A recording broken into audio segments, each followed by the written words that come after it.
ایک بزرگ تھے، یہ نہر کنارے وضو کر رہے تھے تو کئی دنوں کے فاقے تھے۔ کیا دیکھا کہ پانی کی سطح پر بہتا ہوا ایک خوش نما سیب آیا تو اشتہاق غالب ہوئی، اس کو پکڑا اور کھا لیا۔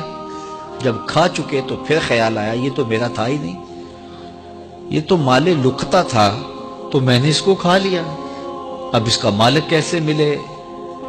جس سمت سے پانی آ رہا تھا اس سمت سفر شروع کر دیا۔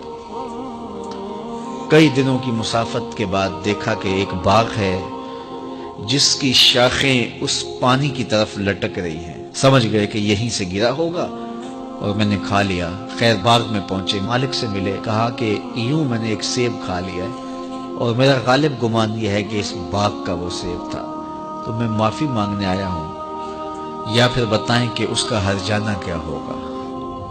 جب مالک باغ نے یہ بات سنی، وہ بھی صاحب نظر تھے، سمجھ گئے یہ تو کوئی در یگانہ ہے، یہ تو کوئی گوہر یکتا ہے، تو تیور بدل لیے۔ کہا ایسے تو نہیں معافی ملے گی۔ کہا حضرت کیسے ملے گی؟ کہا 12 سال تک میرے باغ کی گوڈی کرنا پڑے گی۔ اللہ اکبر، اور ایک شرط اس کے علاوہ ہوگی۔ کہا ٹھیک ہے، میری غلطی تو معاف ہو جائے گی نا۔ 12 سال تک باغ کی گوڈی کرتے رہے۔ ایک دن فرمانے لگے وہ صاحب باغ جو تھے کہ سیب توڑ کے لاؤ، مہمان آئے ہیں۔ تو وہ سیب توڑ کے لائے تو وہ کچے ہی تھے۔ تو کہا تم 12 سال ہو گئے ہو سیبوں کے باغ میں رہتے ہوئے، تمہیں پتہ نہیں کہ کچے سیب اور پکے سیب کیسے ہوتے ہیں؟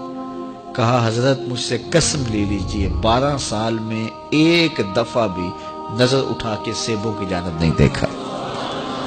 ایک سیب کھایا تھا، میں تو اس کی سزا بھگت رہا ہوں، میں تو گوڈی کرتا ہوں، اوپر کبھی نظر بھی میں نے نہیں اٹھائی۔ سینے سے لگا لیا، کہا ایک شرط تمہاری پوری ہو گئی، اب دوسری شرط ہے کہ میری ایک بیٹی ہے جو آنکھوں سے نابینا ہے، کانوں سے بہری ہے، بول سکتی نہیں، اور وہ اپاہج بھی ہے، چل بھی نہیں سکتی، اس سے تمہارا نکاح کرنا چاہوں، اگر تمہیں قبول ہے تو معافی ہو جائے گی۔ کہا ٹھیک ہے جی قبول ہے، میرا گناہ معاف ہو جائے، میں زندگی کاٹ لوں گا، کوئی بات نہیں ہے۔ خیر نکاح ہو گیا۔ کہا کہ یہ کمرہ ہے، یہاں آپ کی زوجہ آپ کی منتظر ہے۔ جب وہاں گئے تو ایک خوبرو دوشیزہ منتظر تھی، تو فوراً پلٹے کہ میں غلطی سے کسی اور کمرے میں آ گیا ہوں۔ پلٹتے ہوئے دروازے کی چوگاٹ سے سر پھٹ گیا، خون بہنے لگا۔ جب باہر آئے تو صحن میں پہنچے تو وہ بزرگ وہاں تھے۔ کہا کیا ہوا؟ کہ حضرت ایک غلطی کی سزا اتنی کاٹی، اب کہیں دوسری غلطی نہ ہو جائے۔ وہ تو کوئی اور ہے خاتون۔ کہا وہی تمہاری زوجہ ہے۔ تو میں بتاؤں کہ وہ بہری کیوں ہے؟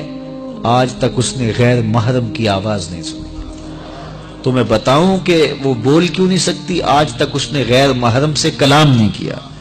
اندھی اس طرح ہے، آج تک اس نے غیر محرم کو نہیں دیکھا، اور اپاہج اس طرح ہے، چل کے کبھی گھر کی دہلیز سے گئی نہیں ہے۔ تو اس خاتون کا جب نکاح ہوا اور پھر ان سے اللہ نے ان کو ایک بچہ دیا جس کا نام ہے الشیخ عبد القادر جیلانی۔ جب ماں باپ اس طرح کے ہوں تو بیٹے اس طرح کے ہی ہوتے ہیں۔ باپ کا لقمہ پاک اور ماں اپنی آبرو کی کیسی محافظہ، پھر در یگانہ اور گوہر یکتا جو پیدا ہوتا ہے وہ دین کی احیاء کرنے والا ہے، دین کی مردہ قدروں کو نئی زندگی دینے والا ہے۔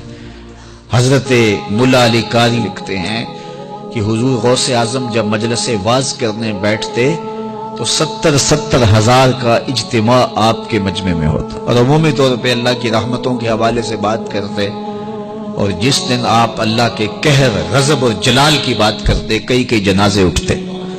یہ آپ کی گفتگو کے اندر عصر کا رنگ اور شیرینی تھی۔ اللہ اکبر۔